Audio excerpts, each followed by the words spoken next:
শ্যামপুকুর বাটিতে ভক্ত সঙ্গে ঠাকুর শ্রীরামকৃষ্ণ সপ্তদশ পরিচ্ছেদের প্রথম অংশ। বিজয়াদি ভক্ত সঙ্গে প্রেমানন্দে। কিয়ৎক্ষণ পরে শ্রীযুক্ত বিজয়কৃষ্ণ গোস্বামী পরমহংসদেবের দর্শন করতে আসিলেন, সঙ্গে কয়েকটি ব্রাহ্ম ভক্ত। বিজয়কৃষ্ণ ঢাকায় অনেক দিবস ছিলেন। আপাতত পশ্চিমে অনেক তীর্থভ্রমণের পর সবে কলিকাতায় পৌঁছিয়াছেন। আসিয়া ঠাকুর শ্রীরামকৃষ্ণ ভূমিষ্ঠ হইয়া প্রণাম করিলেন। অনেকে উপস্থিত ছিলেন। নরেন্দ্র, মহিমা চক্রবর্তী, নবগোপাল, ভূপতি, লাটু মাস্টার, ছোট নরেন্দ্র ইত্যাদি অনেক ভক্ত। মহিমা চক্রবর্তী বিজয়ের প্রতি: মহাশয়, তীর্থ করে এলেন, অনেক দেশ দেখে এলেন, এখন কি দেখলেন বলুন। বিজয়: কি বলবো, দেখছি যেখানে এখন বসে আছি এইখানেই সব, কেবল মিছে ঘোরা। কোনো কোনো জায়গায় এরই 1 আনা কি 2 আনা, কোথাও 4 আনা, এই পর্যন্ত। এইখানেই পূর্ণ 16 আনা দেখছি। মহিমা চক্রবর্তী: ঠিক বলেছেন, আবার ইনিই ঘোরান, ইনিই বসান।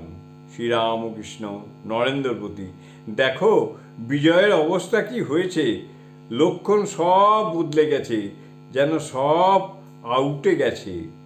আমি পরমহংসের ঘাড় ও কপাল দেখে চিনতে পারি, বলতে পারি পরমহংস কিনা। মহিমা চক্রবর্তী: মহাশয়, আপনার আহার কমে গেছে। বিজয়: হ্যাঁ, বোধ হয়ে গিয়েছে। শ্রীরামকৃষ্ণের প্রতি: আপনার পীড়ার কথা শুনে দেখতে এলাম আবার ঢাকা থেকে। শ্রীরামকৃষ্ণ: কি? বিজয় কোনো উত্তর দিলেন না, খানিকক্ষণ চুপ করিয়া রহিলেন। বিজয়: ধরা না দিলে ধরা শক্ত, এইখানেই 16 আনা।